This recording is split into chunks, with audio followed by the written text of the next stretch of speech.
¿Estrategia temporal o permanente? Delcy Rodríguez gana protección y los Marines terreno en Venezuela. ¿Por qué esperaron tanto? El chavismo ofrece pruebas de ADN para identificar a víctimas por los terremotos mientras La Guaira sigue en alerta roja. Portazo en la cara. Panamá se las cantó al gobierno encargado. Les contamos. Amigos, gracias por su sintonía. Bienvenidos a la emisión matutina de Noticias Impacto Venezuela. Ya estamos a miércoles 22 de julio de 2026. Soy Mildred Manrique. Comenzamos. Mientras la oposición venezolana vuelve a cerrar filas alrededor de María Corina Machado, desde Washington emergen señales que generan desconcierto. El presidente Donald Trump elogia su relación con quienes están en Miraflores y otorga una especie de inmunidad judicial a Delcy Rodríguez. ¿Será que esto se trata de una estrategia temporal? Quique Frías nos cuenta. A vísperas del inicio de un nuevo proceso negociador en Venezuela se producen inesperados respaldos públicos. El dirigente, ex candidato presidencial y actual diputado Enrique Capriles Radonsky respaldó públicamente a María Corina Machado y su figura en unas conversaciones políticas. Cualquier proceso de negociación no puede ser un cálculo de alguien o contra alguien. Una negociación que excluya a María Corina Machado y lo que representa estará condenada a fracasar. A pesar de las diferencias públicas que ha tenido con María Corina Machado, Capriles, líder de la oposición amplia, se reagrupa en torno a su figura y con él pudieran también acompañar los movimientos fuera de la plataforma unitaria. ¿Esto quiere decir que las alianzas van más allá del Acuerdo de Panamá o es un reacomodo de movimientos en torno a la figura de más aceptación entre los venezolanos? La oposición no puede esperar a que María Corina llegue a Venezuela, pero pueden ir trabajando y hay que pensar y también corregir los errores, las debilidades y las exclusiones. No es esperar a que María Corina dé el visto bueno o que aparezca. Ella es parte de todo eso. Ella es la líder indiscutible de la oposición, pero la oposición es mucho más que ella. Y del otro lado del tablero, una aparente e inédita alianza, la del gobierno de Estados Unidos y la administración encargada de Delcy Rodríguez, intentando construir un nuevo chavismo en torno a su figura. El último gesto de Washington fue que la administración Trump intervino en una demanda para evitar que la jefa de Miraflores pagara una indemnización de $314 millones por 3 estadounidenses encarcelados en Venezuela. Lo que realmente el gobierno de Estados Unidos y la Casa Blanca están intentando eh, avanzar en Venezuela, no parece tener nada que ver con una transición democrática, es decir, no estamos hablando de que el presidente esté interesado en que se convoquen unas elecciones, deberíamos estar hablando inclusive de mediano, largo plazo, pareciera que esa no es la prioridad. Y en este contexto, Donald Trump siembra confusión entre los que confían aún que Estados Unidos concrete un cambio en Venezuela. El presidente estadounidense resaltó lo bien que se lleva con Miraflores. Took over Venezuela. We now have a great relationship with Venezuela. We went to war with Venezuela and the war ended in one day. Yo creo que para todos es evidente que el presidente tiene a Venezuela como un logro.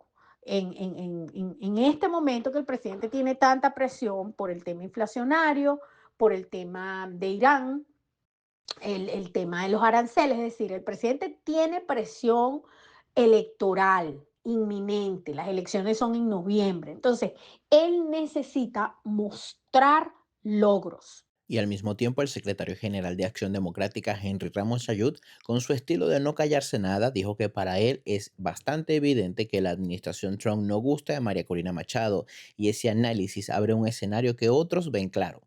Una posible hipótesis, que Estados Unidos podría sostener al Rodrigato encargado en el poder mucho más allá de 2027. Reportó para ustedes Quique Frías. Impacto Venezuela. Momento de interactuar con la pregunta del día de Impacto Venezuela, disponible de lunes a viernes en todas nuestras plataformas digitales. Ser su voz es lo más importante para nosotros.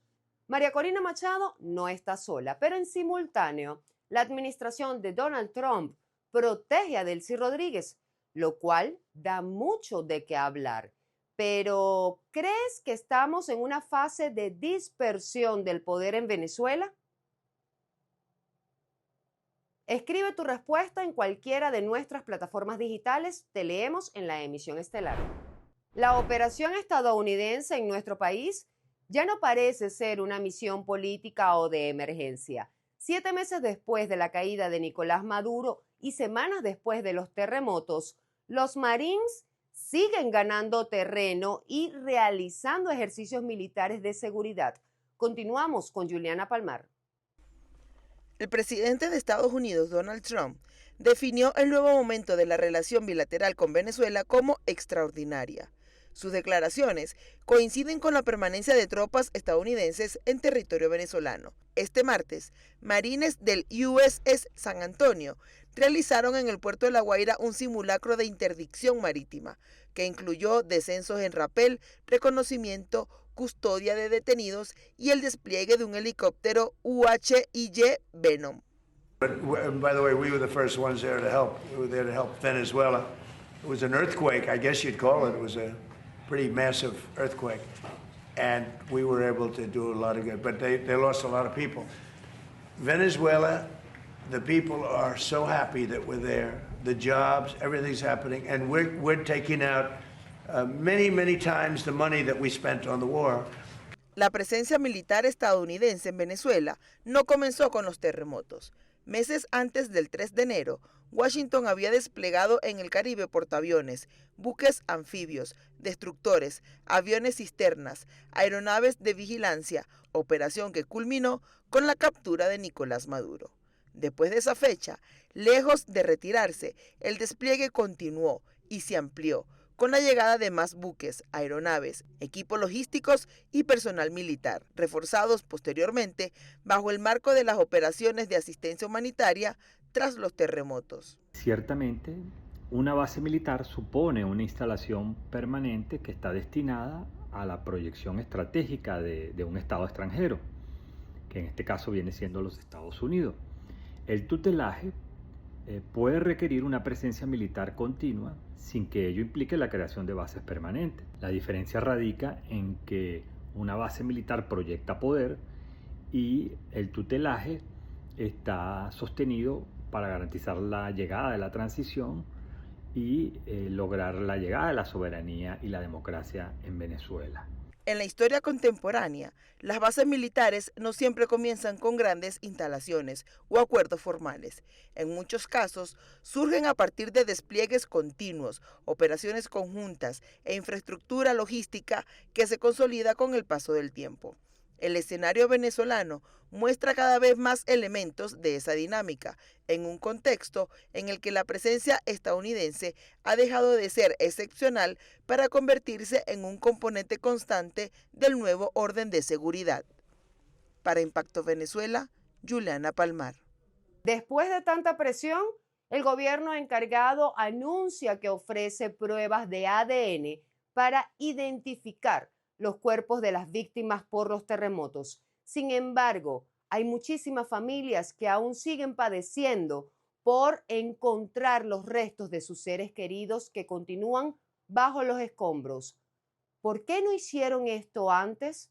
María José Prado con los detalles. El Servicio Nacional de Medicina y Ciencias Forenses, SENAMEC, pidió a familiares consanguíneos acudir a su sede en Bellomonte y La Guaira para dar muestras genéticas que serán comparadas con los cuerpos ingresados al sistema forense. El llamado ocurre mientras organizaciones ciudadanas siguen denunciando la ausencia de un registro oficial de desaparecidos y la falta de información para las familias. Bueno, para este tipo de emergencias, donde se necesita una operatividad de alto rendimiento para la identificación masiva, se necesita 3 cosas fundamentales, las cuales son un equipo obviamente capacitado, como lo son genetistas, médicos forenses y bioinformáticos, lo cual ellos se van a encargar de la parte del software para crear plataformas en donde se pueda identificar, los familiares pueden identificar esos cuerpos, y también, que es de alta importancia, equipos automatizados, como lo son extractores automáticos de ADN y secuenciadores capilares capaces de procesar decenas de muestras rápidas. Identificar a una víctima mediante ADN no solo requiere laboratorios especializados, también implica un alto costo. En Venezuela, una prueba de parentesco en laboratorios privados oscila entre $190 y $350, mientras que análisis más complejos pueden superar los $400. Los resultados suelen entregarse en unos 5 días hábiles, aunque en una tragedia con decenas a cientos de desaparecidos, el proceso puede extenderse por la comparación masiva de muestras. Días antes de este anuncio, Diosdado Cabello aseguró que el Estado ya tomaba muestras de ADN de los cuerpos no identificados desde los primeros días posteriores al terremoto, por lo que ahora surge la pregunta, ¿por qué el llamado a los familiares llegó casi un mes después? Con respecto a Venezuela, existe un personal capacitado para el procesamiento de estas muestras. Sin embargo, como te mencioné antes, también se necesitan equipos automatizados y reactivos necesarios para el procesamiento de todo. ¿Qué pasa? Existe un déficit de estos equipos y reactivos por el alto costo que tiene, por lo cual existe aún cientos de cadáveres sin identificar por este problema que tenemos. Para decenas de familias, una prueba de ADN puede significar el fin de semanas de incertidumbre y la posibilidad de identificar a sus seres queridos. Con respecto a la complejidad, pues es bastante alta, debido a que con el paso del tiempo los tejidos blandos se van degradando por la descomposición y el clima, lo cual destruye ese ADN superficial. Pero en este tipo de casos, los genetistas o los forenses buscan tejido duro, como lo son los dientes intactos o huesos compactos como lo son el fémur, que actúan como una caja fuerte para el material genético. Pero el anuncio también evidencia que un procedimiento altamente especializado, costoso y poco habitual en Venezuela solo fue activo públicamente cuando la presión por conocer el paradero de los desaparecidos se hizo cada vez más difícil de ignorar. Miles de mujeres embarazadas, pacientes renales, diabéticos y adultos mayores enfrentan hoy una carrera contra el tiempo en un sistema sanitario golpeado aún más por el desastre que dejó el doblete sísmico. Veamos el reporte de Juan Gutiérrez Gamba. El desastre en Venezuela tras los sismos dejó al descubierto una emergencia silenciosa. Miles de personas con condiciones médicas que no pueden esperar, mujeres embarazadas, adultos mayores y pacientes con enfermedades crónicas, enfrentan una lucha distinta, acceder a atención médica en medio de la devastación. El Fondo de Población de las Naciones Unidas estima que unas 36.700 mujeres embarazadas resultaron afectadas por los sismos y cerca de 4.000 darán a luz el próximo mes. Las mujeres embarazadas, ellas en sí mismas, y lo que les acontezca siempre va a ser alta prioridad, ellas siempre serán una emergencia, exista o no exista una tragedia, y que las consecuencias pueden poner en riesgo la vida de ellas y del feto. Si ellas ya tienen un diagnóstico, entonces el monitoreo, el seguimiento pudiera también verse afectado. Además de eso, si ellas por la tragedia se vieron afectadas físicamente, puede ser un desafío llevarlas a que obtengan la ayuda por todo el caos en medio de la situación. Al mismo tiempo, hospitales y centros de salud sufrieron daños que obligaron a reorganizar la atención obstétrica y de emergencia. A ello se suma la incertidumbre de pacientes con cáncer, diabetes, hipertensión o insuficiencia renal, cuyo tratamiento no puede interrumpirse sin poner en riesgo su vida. Se complican desde temas de la logística, si tienen o no tienen su tratamiento, si pueden o no adquirir la ayuda, si se pueden transportar o no, si tienen un lugar en donde estar, cómo les va a afectar las consecuencias del área en donde ellos estuvieron al momento de la tragedia. Todas esas cosas y bueno, las necesidades que ellos tienen en específico son imprescindibles. Los organismos internacionales consideran prioritaria la atención de estos ciudadanos. El Fondo de Población apoya la entrega de insumos para salud materna y reproductiva, mientras la Organización Panamericana de Salud trabaja junto a las autoridades para mantener operativos los centros asistenciales disponibles. Sin embargo, aún no existe un balance público detallado sobre cuántos pacientes con enfermedades crónicas han logrado mantener la continuidad de sus tratamientos, o cuántos adultos mayores reciben seguimiento médico permanente. Superar esta tragedia también implica proteger a quienes enfrentan mayores riesgos por su condición de salud. Mientras avanza la reconstrucción, la atención médica oportuna para embarazadas, adultos mayores y pacientes con enfermedades crónicas sigue siendo uno de los desafíos más urgentes de la emergencia. Pasamos a nuestra cápsula informativa Impacto en 60 segundos. 2 noticias en tiempo récord. No se despeguen de nuestra pantalla. La Guaira en alerta roja. La ONU busca techo urgente para damnificados. La emergencia habitacional entra en una fase crítica. De 6.907 edificaciones inspeccionadas, casi una cuarta parte, más de 1.800 estructuras, recibió etiqueta roja por presentar daños que comprometen su seguridad y habitabilidad. Ante este escenario, el Programa de las Naciones Unidas para el Desarrollo abrió un proceso para identificar empresas capaces de suministrar, transportar e instalar viviendas modulares o prefabricadas de rápido ensamblaje adaptadas a las condiciones sísmicas y climáticas del país. La convocatoria busca ofrecer refugios transitorios dignos a miles de damnificados, aunque por ahora se trata de una etapa exploratoria y de precalificación con plazo hasta el 27 de julio de 2026. El diagnóstico ya está sobre la mesa. Miles de familias no pueden regresar a sus hogares y la reconstrucción necesita pasar de los anuncios a las soluciones concretas. Portazo en la cara a Delcy Rodríguez. Panamá exige salida electoral.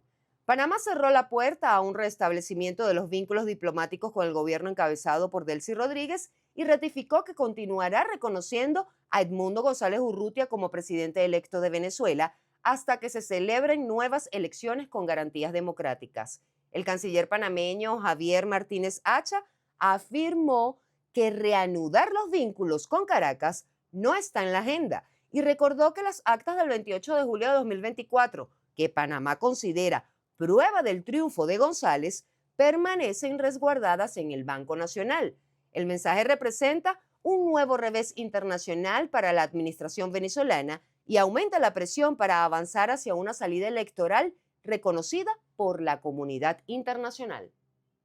Nicaragua entró en la mira de Estados Unidos. El secretario de Estado Marco Rubio condenó las declaraciones del presidente Daniel Ortega tras asegurar que en su país no se van a realizar más nunca elecciones para evitar que la oposición regrese al poder. Escuchemos. Estados Unidos condenó el martes declaraciones del presidente nicaragüense Daniel Ortega, quien descartó cualquier posibilidad de elecciones en su país que permitan a la oposición en el exilio llegar al gobierno. En un comunicado, el secretario de Estado de Estados Unidos, Marco Rubio, aseguró que los dichos de Ortega muestran su verdadera naturaleza autoritaria y pidió a la comunidad internacional unir fuerzas para demostrarle a la dictadura que no puede seguir haciendo como si nada pasara. La OEA también criticó las declaraciones de Ortega. El secretario general de la organización, Albert Ramdin, aseguró que el régimen nicaragüense ha hecho ahora explícito lo que sus acciones venían demostrando desde hace tiempo. Ha abandonado la democracia, incluso la apariencia de ella. Ortega gobernó en la década de 1980 y volvió a la presidencia en 2007. Desde entonces ejerce el poder con medidas que anularon a sus rivales. Nicaragua iba a celebrar elecciones generales en noviembre, pero hace año y medio una profunda reforma constitucional amplió el mandato presidencial de 5 a 6 años, por lo que los comicios deberían realizarse en noviembre de 2027. El domingo, en un acto por el 47 aniversario de la Revolución Sandinista, Ortega dijo que sus opositores pueden olvidarse de volver al poder porque en su país no volverán a haber elecciones. Veo que se olviden, aquí no volverán a haber elecciones, no volverán a haber elecciones. Y así ponemos punto y final a la emisión matutina de hoy, la ventana informativa de todos los venezolanos. Para más, visiten nuestra página web y las redes sociales. Suscríbanse y activen las notificaciones en el canal de YouTube. Que tengan un buen día, nos vemos mañana.